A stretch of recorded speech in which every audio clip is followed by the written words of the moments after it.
बातमीनं नरहरी झिरवाळांच्या खासगी सचिवाला अटक कधी करणार असं हर्षवर्धन सकपाळ यांनी विचारलंय। वरिष्ठ अधिकाऱ्यांच्या आदेशानं लाच घेतल्याचं आरोपीचं म्हणणं असल्याचं सकपाळ यांनी म्हटलेलं आहे। तर हर्षवर्धन सकपाळ यांनी नक्की काय ट्विट केलं ते आपण पाहूयात। अन्न औषध प्रशासन मंत्री नरहरी झिरवाळांच्या कार्यालयातील लाचखोरी प्रकरणामध्ये वरिष्ठ अधिकाऱ्यांच्या आदेशानंच लाच घेतल्याचं तक्रारदाराने अटकेत असलेल्या आरोपी राजू डेरेंगेनं आपल्या जबाबात सांगितलं आहे असं हर्षवर्धन सकपाळ यांनी म्हटलं। हा वरिष्ठ अधिकारी मंत्री झिरवाळांचा खासगी सचिव असल्याची माहिती खरी आहे का असा सवाल देखील हर्षवर्धन सकपाळ यांनी म्हटलं। असेल तर खासगी सचिवाला कधी अटक करणार असा सवाल देखील यावेळेला हर्षवर्धन सकपाळ यांनी विचारला।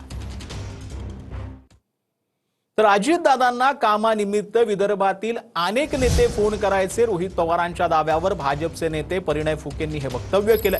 प्रफुल्ल पटेल दादांना दिवसातून कितीतरी वेळा फोन करायचे यात काही वावगं नाही, परिणय फुके यांचं हे वक्तव्य पाहायला मिळालं। त्यांच्या गोंदिया भंडाराचे सर्वच नेते अजितदारांसोबत नेहमी फोनवर बोलत होते। मी सुद्धा अनेक माझे काही काम असले तर त्यांना निश्चितच फोन करायचो।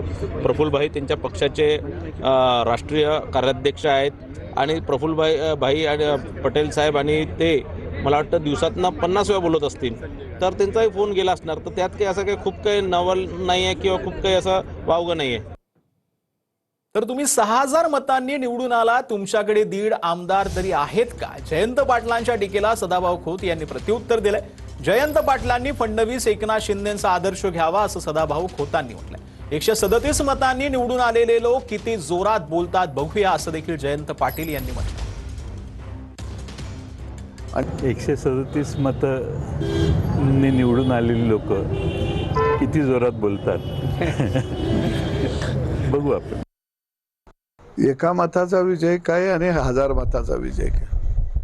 विजय हा विजय असतो। फक्त तुम्ही 6000 मतांना निवडून आला आणि महाराष्ट्राचा नेता म्हणून मिरवायला लागला। 1.5 आमदार आहे का तुमच्या बरोबर? महाराष्ट्राचा नेता व्हायचा असेल तर आदर्श घ्या एकनाथ शिंदे साहेबांचा, आदर्श घ्या देवाभाऊचा। मुंबई महानगर क्षेत्रामध्ये पॉट टॅक्सीसाठी महापालिकांनी आराखडा तयार करावा। उपमुख्यमंत्री एकनाथ शिंदे यांनी हे निर्देश दिलेत। लास्ट माइल कनेक्टिव्हिटीला प्राधान्य देण्याचं उपमुख्यमंत्र्यांचं आवाहन आहे। तर कोल्हापूरच्या पुढच्या वेळी जिल्हा परिषद निवडणुका स्वबळावर लढवू असं हसन मुश्रीफ यांनी म्हटलंय। अजितदादांच्या राष्ट्रवादीचे मंत्री हसन मुश्रीफ यांनी ही घोषणा केलेली आहे। राष्ट्रवादीला बहुमत मिळाल्याशिवाय राहणार नाही असा विश्वास देखील यावेळेला मुश्रीफांनी व्यक्त केला। मला आज मी या ठिकाणी विश्वास करतो या सरकार समारंभाच्या प्रसंगी ज्यावेळेला पुढच्या वेळेला जिल्हा परिषद निवडणुका होतील त्यावेळेला विसाच्या ऐवजी आपल्या स्वतःच्या बरोबर आपली मेजॉरिटी झाल्याशिवाय राहणार नाही। इतर स्वबळावर आपण या लढाईमध्ये भाग घेऊ आणि आपण जिंकून दाखवू। तर काँग्रेसचे पदाधिकारी आणि जिल्हाध्यक्षांची 17 फेब्रुवारीला टिळक भवनमध्ये बैठक होणार आहे।